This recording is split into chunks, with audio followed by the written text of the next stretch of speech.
Ryan Blaney with a big win at Talladega. 12/100ths of a second winds up being the margin for Blaney to advance to the round of 8. We'll talk about it next on NASCAR America Motormouths.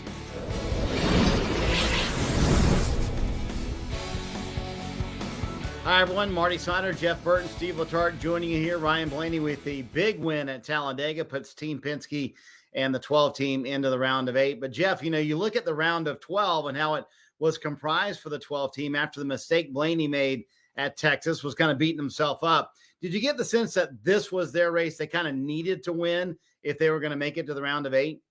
Well, in the pre-race show, we discussed it, and I had 4 drivers that really needed to have a great day in Talladega because of the roll coming up, and he was one of them. And he really had the great day. He didn't have just a good one; he had a great one. So now he goes to Roval, where I thought they were in trouble based on the speed that they've had on road courses, and now it doesn't matter. Now maybe he can go add some points to his playoff points, but other than that, he gets to not worry about it. And I think he is one of the 4 that I thought it was imperative that they were going to move themselves into the next round of the playoffs, and they got done what they needed to get done. Marty, the question is what now? We knew Blaney was going to be good at Talladega. He's won there now his 3rd time. He was good there in the spring. You mentioned a big win by a small margin, but that's how all his wins seem to stack up. His Phoenix numbers, if he can get there, are pretty decent. The question is, what's the pathway?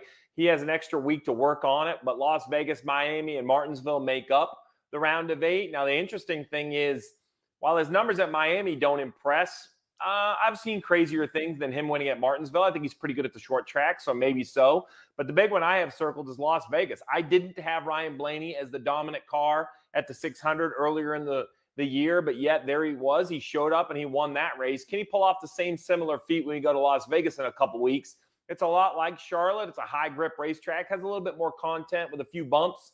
But much like Talladega was in the round of 12, if I am this 12 team, I have circled Las Vegas. I'm putting all of my eggs in that basket to get the round of 8 kicked off. So, Jeff, to Steve's point, what is the path for the 12 moving forward? Is there a win possibly in the round of 8 for them, or is it a points round for them where they have to get through on points if they want to make the championship 4?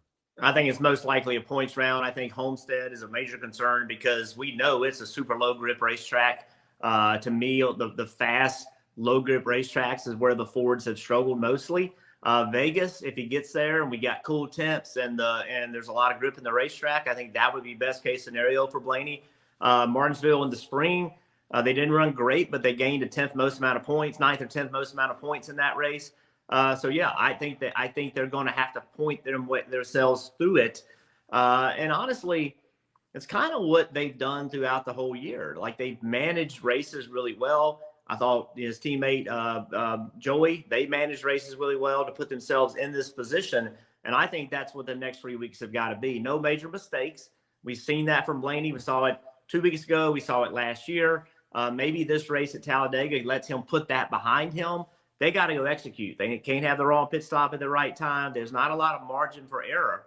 I will say this. If they do get to Phoenix, he's been really good at Phoenix. He's had a lot of top 5 finishes. I thought he had the better car in the championship race last year.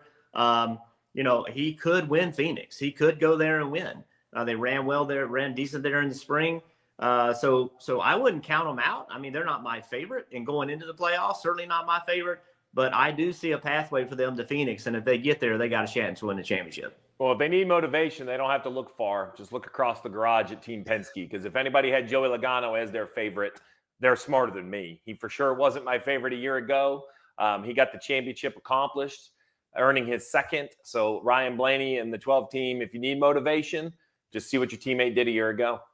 So, Steve, let's look at this. For Team Penske, as rough as the year has been, just getting to the round of 8, does that make it a successful season for Ryan Blaney and his team? No chance. If Team Penske starts the year thinking the round of 8 is the goal, then they're never going to be championship contenders. And I say that with confidence because that's never their goal. Do they want more speed? Yes. There's all these things they want to work on. But no organization the size of Team Penske, Hendrick Motorsports, Joe Gibbs Racing, RFK, if anybody sees the round of 8 as good enough or accomplishing the top of the mountain, then you'll never reach past that. So while I do think they should be proud of the accomplishment and the organization should be very proud of what they've done. I don't believe this was the goal, and I don't believe that they're going to hang the round of 8 banner on the walls of Team Penske. I don't think that one's going to move the needle for the organization. I think it should be motivation, Jeff, that if they find the speed that they do lack at some of those racetracks, they're finding some of that blue-collar grind their way through finishes and other races. It might make them more dangerous if they can get the rest of the pieces of the puzzle put together. Yeah, understanding the task and understanding the tools you have to work with and maximizing those tools, that's what could put them in position to win a championship. And if they try to become something that they're not, if they try to do something they're not good at, if they do those things, it's probably going to be a mistake. They have to execute in all the areas that they're good at, and they got to cover up the areas that they aren't good at. And so are they just going to all of a sudden have all this speed? I don't think so. But what you can do, and they've done, is manage the races, and it starts on qualifying day. You have got to go qualify well. You've got to get track position. And it really does start and where you start. And I think he is the best qualifier at Penske. So I think that gives them an opportunity. Thanks for watching NASCAR America Motormouths, presented by Toyota.